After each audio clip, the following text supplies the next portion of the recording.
The Chinese State Council Information Office is holding a press conference on the reform of the national science and technology system and innovation-driven development.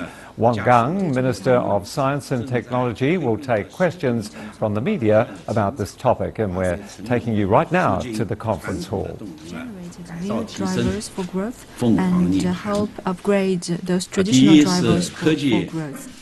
Specifically speaking, first, S&T Innovation supported industrial upgrading and transformation, and major S&T projects has formed new production capacities. Science and technology has contributed to 55.1% to economic growth, up from 50.9%. The first homemade large passenger aircraft, the C919, rolled off the assembly line, followed by the successful commercialization of the ARJ regional jet. The new generation of high-speed railway has led the world. The third generation of advanced pressurized water reactor has been launched, and the fourth generation of high-temperature gas-cooled reactor has also made steady headway. In 2015, the new energy automobiles was sold at 370,000, making the total number of green vehicles 497,000, second to none in the world. The project named Numerical Control is demonstrating in 16 places in textile, printing, and a number of other industries. Second, the strategic high technologies has been closer to people's lives and created new markets and generated new consumption points. For example, the development of satellites. Some people may ask, how will it serve our lives? Let me tell you that the Fengyun satellite serves worldwide weather forecasting, and the high-resolution satellite series, after successful launch, transmits data to over 1,100 agencies. When there is a flood, we will use this high-resolution satellite to analyze the impact on the crops and also the impact of relevant weathers. We also applied the Beidou navigation system, and this system has been applied to our fishing ships, automobiles, even for the express delivery and for bicycle. They have generated a value of 100 billion RMB yuan. Tianhe 2 supercomputer has also been used, and the biomedicine, the fourth generation of mobile communications technology, and other advanced technologies has been developed. The TD-LTE technology has formed a full industrial chain with 270 million users. The supercomputing, 4G, broadband, and smart terminals all supported a growing industry of the internet and increased the consumers for that. Third, major breakthrough has been made in basic research, and we have seen a lot of outstanding scientists. Professor Tu Youyou became the first Chinese scientist that received a Nobel Prize. We are very happy to see that, and we also respect her for that.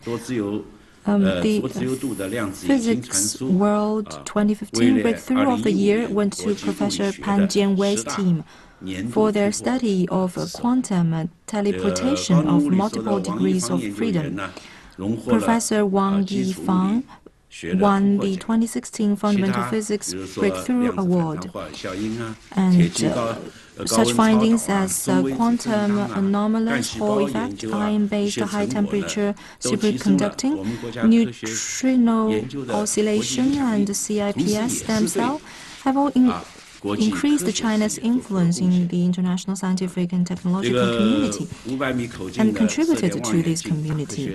The 500-meter aperture spherical radio telescope and the dark matter probe satellite Wukong has been successfully launched.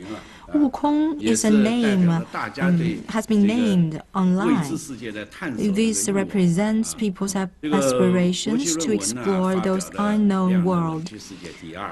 And China has published, ranked the second in terms of the publishment of scientific papers in international journals. And we ranked the fourth place in terms of the citation rate. So we feel that our scientists are making major contributions to the progress for mankind. And fourth, regional innovation has become more dynamic. And we have made progress on the development of innovation provinces and the cities, and also the building of a community of innovation in Beijing, Tianjin, and Hebei. Beijing and Shanghai are growing into innovation hubs of global influence, and 11 national innovation pilot zones and 146 national high-tech zones have become carriers for regional innovation. Together with 498 mass maker spaces and 603 national-level business incubators and accelerators, they have provided an orderly chain to provide service for innovation and create a good ecosystem for innovation. This has attracted for young entrepreneurs and have played an important role to serve the real economic development. In terms of reform, since the start of the 12th five-year plan period, we've made a lot of reform in terms of resource allocation, management, findings, transformation, and evaluation. Specifically speaking, first, we've seen great changes in the allocation of scientific and technological resources. China's gross expenditure on R&D is estimated to reach 1.43 trillion RMB yuan, with the business sector contributing more than 77% of the GERD. And the Guidance Fund for Transformation of S&T Achievements set up the first batch of sub-funds for venture investment, providing additional loans of 1.2 trillion RMB yuan in 16 financing for science pilot zones. The innovation incentives, such as tax relief for high-tech companies and tax deduction for R&D expenses, are playing an increasingly important role. Compared with 2011, tax relief for high-tech enterprises in 2014 increased by 2.5%, which resulted in a 15% increase of tax payment and a 12% increase of operating revenue. The revenue of the 80,000 high-tech companies has exceeded 21 trillion RMB yuan. From this, we can see that we have restructured investment in science and technology. This has supported innovation of enterprises. This will help generate new drivers for growth, and this will help generate new growth areas.